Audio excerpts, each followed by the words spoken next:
Hello everyone, আসসালামু আলাইকুম। আশা করি সবাই ভালো আছেন।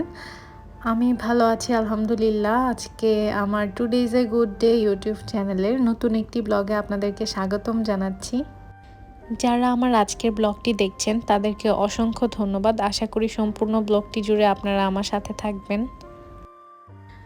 আমার প্রতিদিন ঘুম থেকে উঠতে উঠতে ৮টা-৯টা বেজে যায়। তো আজকে আমি একটু আর্লি উঠেছি। তো আমি দেখলাম যে আমার আম্মু ঘুমাচ্ছে সেটা দেখে আমার আর বুঝতে বাকি নেই যে আজকে বাসায় কোনো নাস্তা রেডি হয়নি। তো সেই জন্য আমি রান্নাঘরে চলে এসেছি যে দেখি মাকে কিভাবে সাহায্য করা যায়।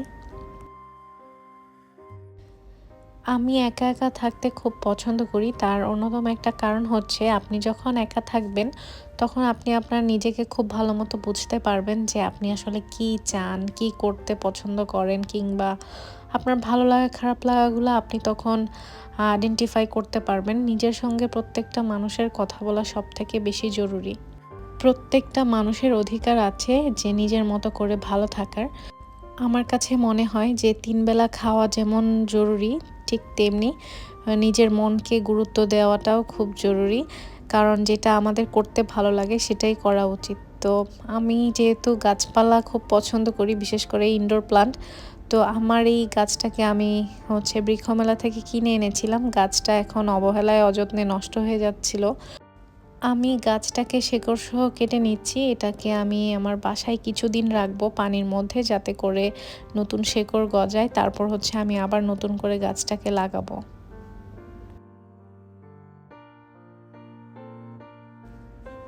গাছের পাতাগুলোকে আমি অনেক যত্ন সহকারে পরিষ্কার করেছি। আর এখন দেখতে এরকম লাগছে। আমি প্রতিদিনই কিছু না কিছু করতে থাকি, যেটা করলে আমার বাসাটাকে খুব সুন্দর লাগবে দেখতে। তো এটা আমার বাসা সাজানোর একটা ছোট্ট প্রয়াস বলতে পারেন। এই গাছটার অবস্থাও খুব একটা ভালো না, যার জন্য আমি এটার একটু যত্ন করছিলাম।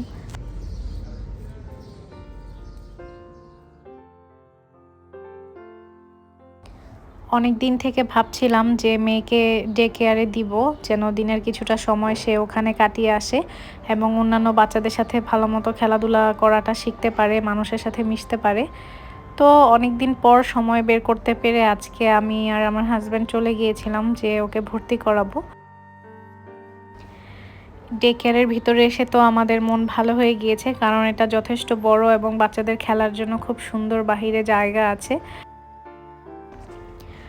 আর আজকে ভর্তি না করিয়ে আমাদেরকে ফিরে যেতে হচ্ছে, তার কারণ আমাদেরকে ওয়ার্কিং ডেতে আসতে হবে। তো কি আর করার, আজকে বাসায় ফিরে যাচ্ছি। তো বেশ অনেকটা সময় পার হয়ে গিয়েছে এবং খুব লেট হয়ে গিয়েছে আজকে রান্না বসাতে গিয়ে। তো আমি ভাবলাম যে ঝটপট একটু পোলাও আর ডিমের কোরমা করি আজকে। সেই জন্য আমি প্রথমে একটু পেঁয়াজগুলোকে বেরেস্তা করে নিয়েছি।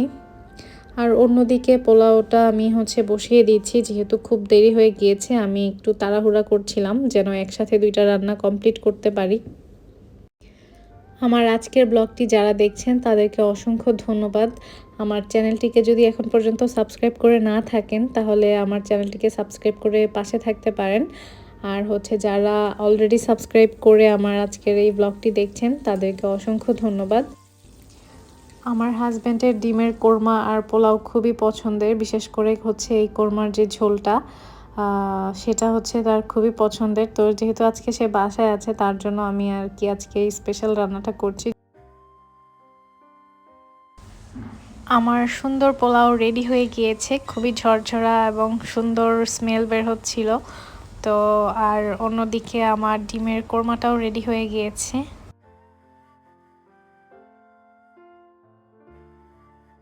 বেশ অনেকক্ষণ পর আবার আপনাদের সাথে আমি ব্লগটা স্টার্ট করেছি। সন্ধ্যা হয়ে গিয়েছে অলরেডি। আজকে আমি একটা ডিআইওয়াই করব, সেটা কি আপনাদেরকে আমি দেখাচ্ছি। অলরেডি হয়তো আপনারা দেখে বুঝে গিয়েছেন।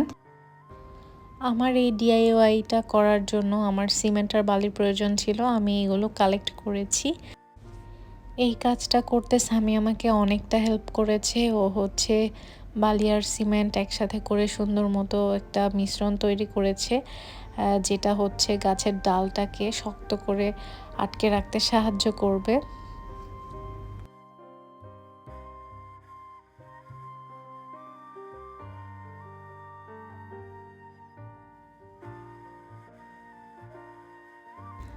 সিমেন্ট গোলানো হয়ে গিয়েছে, তো আমি একটা টবের মধ্যে এভাবে সিমেন্টটা নিয়ে নিয়েছি আর তার মাঝখানে একটা গাছের ডাল দিয়ে দিয়েছি।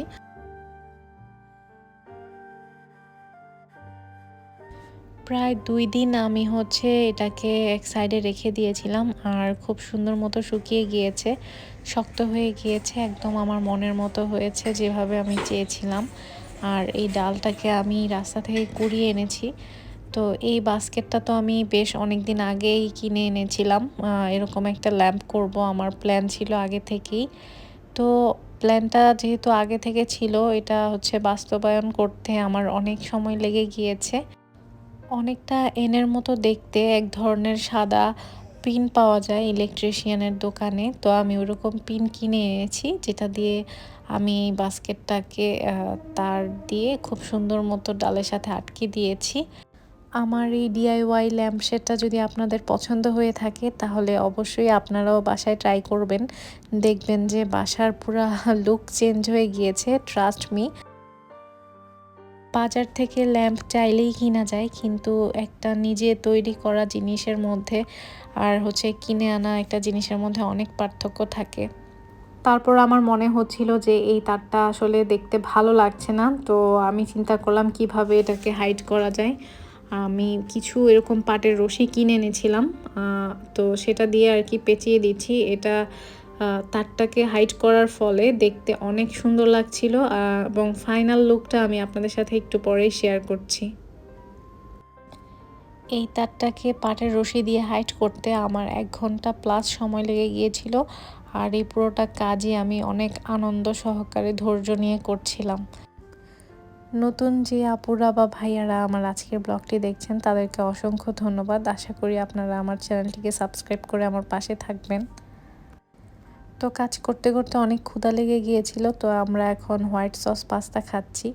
তো খেয়ে তারপর আমি দেখাচ্ছি যে আমার ফাইনাল লুকটা কেমন হয়েছে ল্যাম্পের।